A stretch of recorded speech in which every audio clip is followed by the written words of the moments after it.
ਵਿਘਨ ਪਾਇਆ ਹੋਇਆ ਹੈਗਾ ਸਾਡੀ ਸਰਵੋਤਮ ਸੰਸਥਾ ਦੇ ਉੱਤੇ, ਅਕਾਲ ਤਖਤ ਸਾਹਿਬ ਦੇ ਉੱਤੇ। ਲਿਫਾਫੇ ਚੋਂ ਨਿਕਲੇ, ਲਿਫਾਫੇ 'ਚ ਬੜੇ ਬੇਅਦਬੀ ਨਾਲ ਜਥੇਦਾਰਾਂ ਨੂੰ ਲਾਇਆ ਚੜਾਇਆ, ਜਥੇਦਾਰ ਵੀ ਦਬਾਅ ਥੱਲੇ ਮਾਫੀਨਾਮੇ ਦੇ ਗਏ। ਇਹ ਭਾਰਤ ਦੇ SGPC ਦੇ ਹੱਥ 'ਚ ਨਹੀਂ ਹੋਣੀ ਚਾਹੀਦੀ ਸੰਸਥਾ। ਜੇ ਸਾਡੇ ਅਕਾਲ ਤਖਤ ਦੇ ਜਥੇਦਾਰ ਅੱਜ ਇਹ ਚੋਣਾਂ ਰਾਹੀਂ ਬਣਨ ਲੱਗ ਪਏ ਤਾਂ ਇਹ ਬਿਲਕੁਲ ਤੇ ਬਿਲਕੁਲ ਭਾਰਤ ਦੇ ਸਰਕਾਰ ਦੇ ਹੱਥ 'ਚ ਹੋਣਗੇ। ਜਿਹੜਾ ਅਕਾਲ ਤਖਤ ਸਾਹਿਬ ਦਾ ਚੋਣ ਹੈ, ਕੱਲੇ ਗੁਰੂ ਘਰ 'ਚ ਵੋਟਾਂ ਪੈ ਕੇ ਉਹ ਗਿਣ ਕੇ ਫੇਰ ਉਹ ਵੱਖਰੇ ਚੁਣੇ ਜਾਣੇ ਚਾਹੀਦੇ ਆ। 14 ਸਾਲ ਚੋਣ ਹੀ ਨਹੀਂ ਕਰਾਇਆ। ਇਹ ਜਮਹੂਰੀਅਤ ਦਾ ਘਾਣ ਕਰ ਕਰਕੇ ਇਹਨਾਂ ਨੇ ਸਾਨੂੰ ਖਤਮ ਕਰ ਦੇਣਾ ਹੈਗਾ। ਸਾਡੀਆਂ ਪੁੱਠੀਆਂ ਸਾਡੇ ਮਾਫੀਨਾਮੇ ਦੇ ਦੇਣੇ ਆ ਔਰ ਸਾਡੇ ਕੌਮ ਨੂੰ ਤੋੜ ਫੋੜ ਕੇ ਇਹਨਾਂ ਨੇ ਖਤਮ ਕਰ ਦੇਣਾ ਹੈਗਾ। ਪਰਮ ਸਤਿਕਾਰਯੋਗ ਭਾਈ ਸੰਦੀਪ ਸਿੰਘ ਸਿੱਧੂ ਦੇ ਬਰਸੀ ਦੇ ਉੱਤੇ ਇਕੱਤਰਤ ਸਾਧ ਸੰਗਤ ਜੀਓ ਨਿਮਰਤਾ ਸਹਿਤ ਫਤਿਹ ਅਰਜ਼ ਕਰਦੇ ਹਾਂ। ਵਾਹਿਗੁਰੂ ਜੀ ਕਾ ਖਾਲਸਾ, ਵਾਹਿਗੁਰੂ ਜੀ ਕੀ ਫਤਿਹ। ਭਾਈ ਸੰਦੀਪ ਸਿੰਘ ਨੇ ਕਿਸਾਨੀ ਸੰਘਰਸ਼ 'ਚ ਜੂਝਦੇ ਹੋਏ ਆਪਣੇ ਗੁਰੂਆਂ ਦੀ ਆਵਾਜ਼ ਆਪਣੇ ਵਿੱਚ ਵਸਾ ਲਈ। ਖਾਲਸਾਈ ਸੋਚ ਨੂੰ ਲੈ ਕੇ ਜੋ ਗੁਲਾਮੀ ਸਾਡੇ ਕੌਮ ਤੇ ਪਈ ਹੋਈ ਸੀ, ਉਹਨੂੰ ਆਪਣੇ ਸਰਲ ਤਰੀਕੇ ਦੇ ਨਾਲ ਉਜਾਗਰ ਕਰਕੇ ਕੱਲੇ ਪੰਜਾਬੀ ਦੇ ਹਿੱਤ 'ਚ ਆਪਣੀ ਆਜ਼ਾਦ ਖਾਲਸਾਈ ਸੋਚ ਵਸਾਤੀ। ਇੱਕ ਮਹਾਰਾਜ ਦੀ ਦੇਣ ਸੀਗੀ ਜੋ ਕਿ ਉਹਨਾਂ ਨੇ ਉਹ ਸਦੀਆਂ ਤੋਂ ਚੱਲਦੀ ਆਈ ਸੋਚ ਉਹਦਾ ਪ੍ਰਚਾਰ ਕੀਤਾ ਔਰ ਉਹ ਇਸ ਰੂਪ ਦੇ ਵਿੱਚ ਉਭਰੀ ਕਿ ਥਾਂ ਲੋਕਾਂ ਨੇ ਆਪਣੇ ਹੱਕ ਮੰਗੇ। ਇਸ ਘਬਰਾਹਟ 'ਚ ਭਾਰਤ ਦੇ ਦੇਸ਼ ਨੇ ਇੱਕ ਜਿਹੜੀ ਉਹਨਾਂ ਦੀ ਪਹਿਲਾਂ ਤੋਂ ਚੱਲ ਰਹੀ ਸੀ ਐਕਸਟਰਾ ਜੁਡੀਸ਼ੀਅਲ ਕਿਲਿੰਗ ਦੀ, ਜਿਹਦੇ ਵਿੱਚ ਕੋਈ ਵੀ ਦਾੜਾ ਪ੍ਰਕਾਸ਼ ਕਰਨ ਵਾਲੇ ਸਿੱਖ ਨੂੰ ਪੰਜਾਬ ਪੁਲਿਸ ਚੱਕ ਕੇ ਕਤਲ ਕਰਦੀ ਸੀ, ਜਿਹਦੇ ਵਾਸਤੇ ਸ਼੍ਰੋਮਣੀ ਅਕਾਲੀ ਦਲ ਅੰਮ੍ਰਿਤਸਰ ਨੇ 5-5 ਰੁਪਏ ਦੇ ਸਟੰਪ ਪੇਪਰਾਂ ਦੇ ਉੱਤੇ ਦਰਜ ਕਰਕੇ ਦਰਖਾਸਤਾਂ ਜਸਟਿਸ ਕੁਲਦੀਪ ਸਿੰਘ ਵਰਗਿਆਂ ਰਾਹੀਂ ਪਾਈਆਂ ਔਰ ਜਿਸ ਨੂੰ ਜਸਵੰਤ ਸਿੰਘ ਖਾਲੜਾ ਹੋਣਾ ਨੇ ਨਵੇਕਲੇ ਤਰੀਕੇ ਨਾਲ ਮੜੀਆਂ ਚੋਂ ਡੇਟਾ ਕੱਢ ਕੇ 25,000 ਲਾਸ਼ਾਂ ਦਾ ਦਾਅਵਾ ਦਿੱਤਾ। ਇਹ ਜਿਹੜੀ ਟਾਰਗੇਟਡ ਕਿਲਿੰਗ ਚੱਲੀ ਹੈ, ਇਹਦਾ ਦਾਇਰ ਭਾਰਤ ਨੇ ਤੇ ਖਾਸ ਕਰਕੇ ਉਹ RSS ਦੀ ਸੋਚ ਨੇ ਇੱਥੇ ਇਕੱਲੇ ਭਾਰਤ 'ਚ ਨਹੀਂ ਰੱਖੀ। ਇਹਨਾਂ ਨੇ ਚੱਕ ਕੇ ਬਾਹਰਲੇ ਦੇਸ਼ਾਂ ਦੇ ਵਿੱਚ ਵੀ extra territorial extra judicial killing ਸ਼ੁਰੂ ਕਰਤੀ, ਜਿਹਦੇ ਵਿੱਚ ਸਟੇਜ ਤੇ ਭਾਈ ਨਿੱਜਰ ਦਾ ਨਾਮ ਲਿੱਤਾ ਗਿਆ ਹੈਗਾ, ਖੰਡਾ ਸਾਹਿਬ ਦਾ ਲਿੱਤਾ ਗਿਆ, ਗੁਰਪਤਵੰਤ ਸਿੰਘ ਪੰਨੂ ਦਾ, ਪੰਜਵਰ ਸਾਹਿਬ ਦਾ। ਅਨੇਕ ਸਿੱਖ ਜਿਹੜੇ ਬਾਹਰ ਵਸ ਰਹੇ ਸੀ ਉਹਨਾਂ ਨੂੰ ਮਾਰਨ ਦਾ ਯਤਨ ਕੀਤਾ। ਸਾਧ ਸੰਗਤ ਜੀ, ਇਸ 'ਚ ਕੋਈ ਸ਼ੱਕ ਨਹੀਂ ਕਿ ਭਾਰਤ ਦੇਸ਼ ਸਿੱਖਾਂ ਦਾ ਵੈਰੀ ਬਣਿਆ ਹੋਇਆ। ਇਹ ਜਿਹੜੀ ਸਾਡੇ ਸਿੰਘ ਸਭਾ ਲਹਿਰ ਦੀ ਇੱਕ ਬਹੁਤ ਵੱਡੀ ਪ੍ਰਾਪਤੀ ਸੀ ਜੋ ਕਿ SGPC ਤੇ ਸਿੱਖ ਗੁਰਦੁਆਰਾ ਐਕਟ ਸੀ, ਉਹਦੇ ਵਿੱਚ ਵੀ ਕਰਤੂਤਾਂ ਕਰਦਾ ਰਿਹਾ। ਜੇ ਆਪਾਂ ਧਾਰਾ 51 ਨੂੰ ਦੇਖੀਏ, ਜਿੱਥੇ ਜਮਹੂਰੀਅਤ ਦੀ ਗੱਲ ਆਉਂਦੀ ਹੈ ਉੱਥੇ ਅੰਗਰੇਜ਼ੀ 'ਚ ਐਕਟ ਹੋਣ ਕਰਕੇ ਲਿਖਿਆ ਹੋਇਆ ਕਿ the term of the member shall be 5 years or until the next election। ਕਹਿਣ ਦਾ ਭਾਵ ਕਿ 5 ਸਾਲ ਲਈ ਮੈਂਬਰ ਚੁਣਿਆ ਜਾਊਗਾ ਜਾਂ ਉਦੋਂ ਤੱਕ ਜਦ ਅਗਲਾ ਚੋਣ ਨਹੀਂ ਹੁੰਦਾ। ਇਹ ਕਿਹੜੀ ਜਮਹੂਰੀਅਤ ਹੋਈ ਭਾਈ? ਇਹ ਕਿਹੜੀ ਸੋਚ ਹੋਈ ਕਿ ਜੇ ਆਪਾਂ ਨੇ ਜਮਹੂਰੀਅਤ ਨਾਲ ਘਰ ਬਣਾਉਣਾ ਹੈ ਤਾਂ ਉਹ ਸਦਾ ਲਈ ਚੱਲੀ ਜਾਊਗਾ ਜਿੰਨੀ ਦੇਰ ਚੋਣ ਨਹੀਂ ਹੋ? ਇਹ ਜਮਹੂਰੀਅਤ ਨਹੀਂ ਹੈ। ਜਦ ਆਪਾਂ ਇਕੱਠੇ ਹੋਣ ਦੀ ਗੱਲ ਕਰਦੇ ਹਾਂ, ਸਰ ਸਿਮਰਨਜੀਤ ਸਿੰਘ ਮਾਨ ਨੇ ਬਹੁਤ ਲੰਬੇ ਸਮੇਂ ਪਹਿਲਾਂ ਕਿਹਾ ਸੀਗਾ ਕਿ ਆਪਣਾ ਸਿਧਾਂਤ, ਆਪਣਾ ਢਾਂਚਾ ਸਿਧਾਂਤਿਕ ਤੌਰ ਤੇ ਉਹ ਮੇਲ ਕਰਨਾ ਚਾਹੀਦਾ ਹੈ।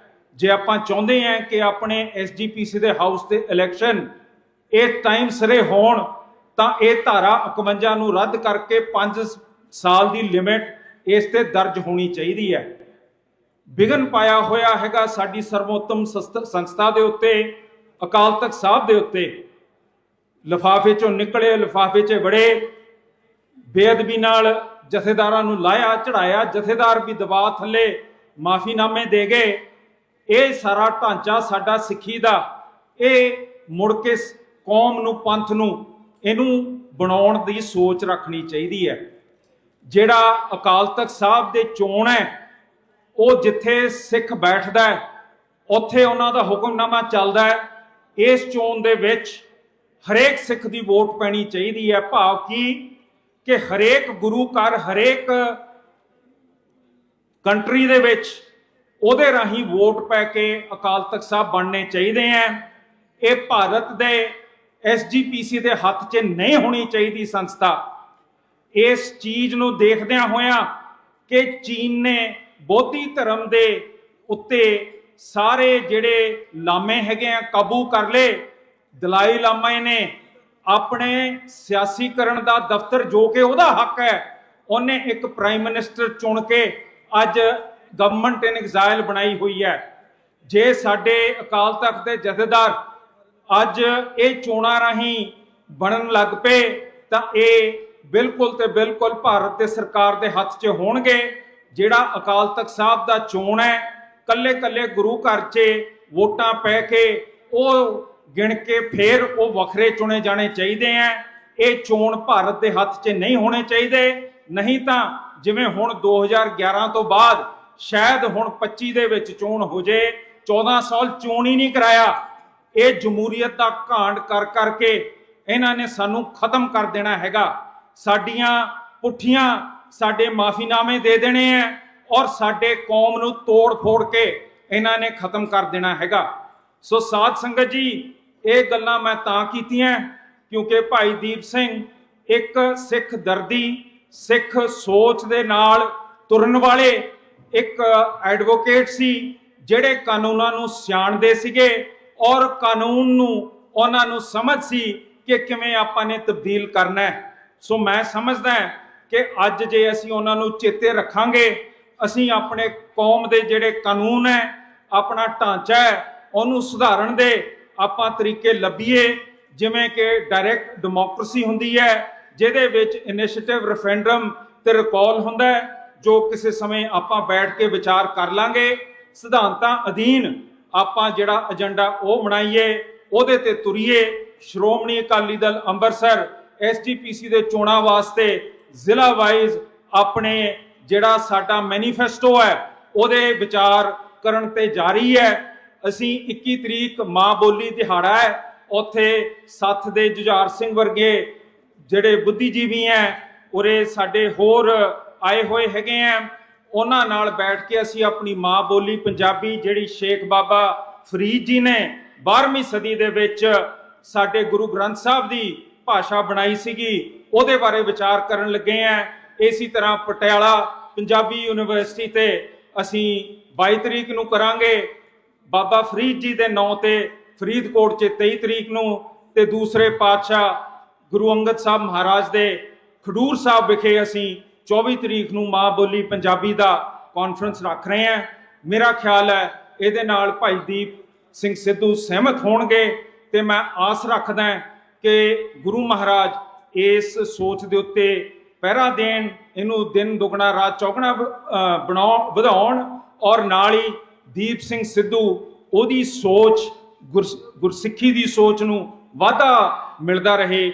ਇਹ ਬੇਨਤੀਆਂ ਕਰਦਾ ਮੈਂ, ਸ਼ਰਧਾਂਜਲੀ ਭੇਟ ਕਰਦਾ ਆਪਣੇ ਵੀਰ ਨੂੰ, ਜਿਨੇ ਮੇਰੇ ਚੋਣਾਂ ਦੇ ਵਿੱਚ ਆ ਕੇ ਪ੍ਰਚਾਰ ਵੀ ਕੀਤਾ ਸੀ ਤੇ ਪਿਆਰ ਵੀ ਮੈਨੂੰ ਬਖਸ਼ਿਆ ਸੀਗਾ। ਉਹ ਕਦੀ ਨਹੀਂ ਭੁੱਲ ਸਕਦੇ ਅਸੀਂ ਉਹਨਾਂ ਨੂੰ ਯਾਦ ਕਰਦੇ, ਗੁਰੂ ਮਹਾਰਾਜ ਦੇ ਚਰਨਾਂ 'ਚ ਅਰਦਾਸ ਕਰਦੇ, ਆਗਿਆ ਮੰਗਦੇ ਆਂ। ਵਾਹਿਗੁਰੂ ਜੀ ਕਾ ਖਾਲਸਾ, ਵਾਹਿਗੁਰੂ ਜੀ ਕੀ ਫਤਿਹ।